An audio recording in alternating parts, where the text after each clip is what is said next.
right, today I wanted to just talk briefly about finger positions. All right, finger positions on the mountain dulcimer are very important because the way our frets are spaced out, some of these stretches can be really big, okay? And I find that a lot of people want to ask me about this and want more information about it. So that's why I'm doing this. So I'm just going to play something real simple and just do it a couple of different ways and talk about it.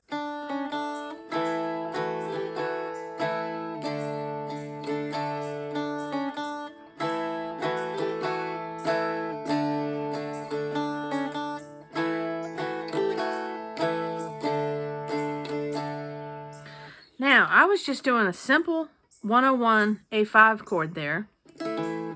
But you see, I used different fingers to come over here. I used my thumb in some occasions, and then I used the index finger. And I also used different fingers to do the A chord. Now, why am I talking about this? Because it will affect your speed as you play faster and your smoothness, okay?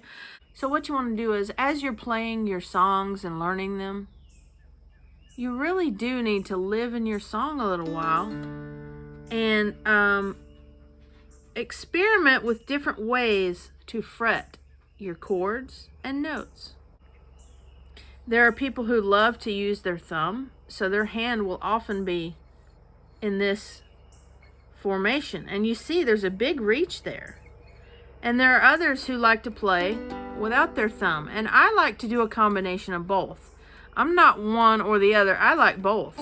So when I hit my G chord, for instance, using the 3-1-0 configuration, bass, middle, open, 3-1-0, I like to use this right here, my index finger and my ring finger.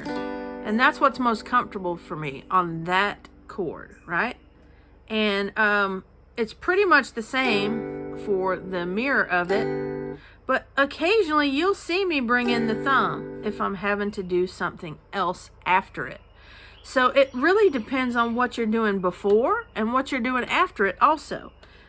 So there's just a lot of things to think about, and you don't want to just sit here and try to, oh, well, should I do this G or should I do this G? Or no, do it while you're playing your songs, while you're doing your exercises, while you're doing everything. That's when you experiment around with it. Say the first time through, I'm going to try it this way. The second time through, the next time I hit that chord, I'm going to try it this way. And I'm just going to kind of play around with that and feel what feels good to me, comfort-wise, and what enables me to get to the very next thing quicker and smoother, okay? So that's the main point behind all this.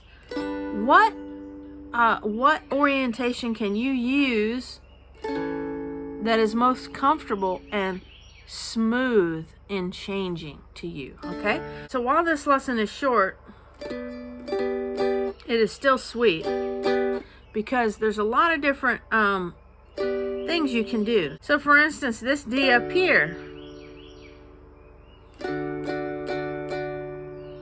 I like to play it with my index and ring finger. And when I go to the G, it's just a very small movement for me. But other people might want to play it like that, you know? There's a whole bunch of different ways you can play all of these chords and get all these stretches and reaches. Another thing to keep in mind is if you're playing fast,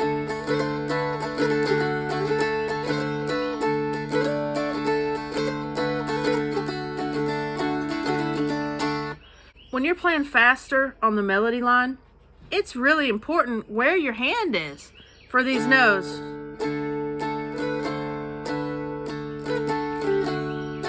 So it isn't the best thing to do to play it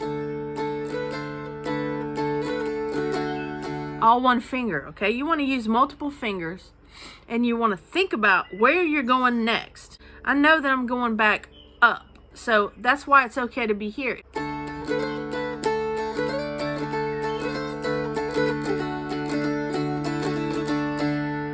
So when I'm on the first part of that song,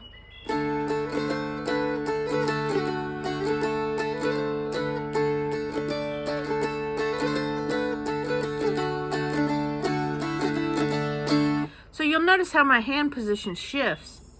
When I know I need to come and play down here, I will bring the index finger down here so that I've got room, okay?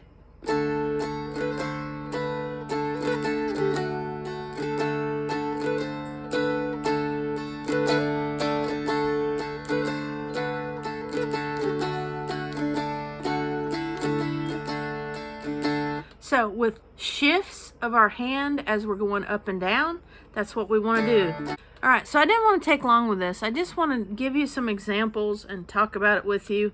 Finger position is important. And as you gain speed and confidence, and as everything gets smoother for you and works out for you, you're going to come to a point where you can't go any faster because of the transition. Your hands are not wanting to make the transition. So that's when you really will start having to think, okay, what's a faster way for me to do that? I mean, you do it split second in your mind, but you're like, how do I get from here down to here faster? What's the best way for me to do that, in other words? As you get faster, those hand positions will mean so much more to you as you go. So, all right, I hope you enjoyed that. See you next week.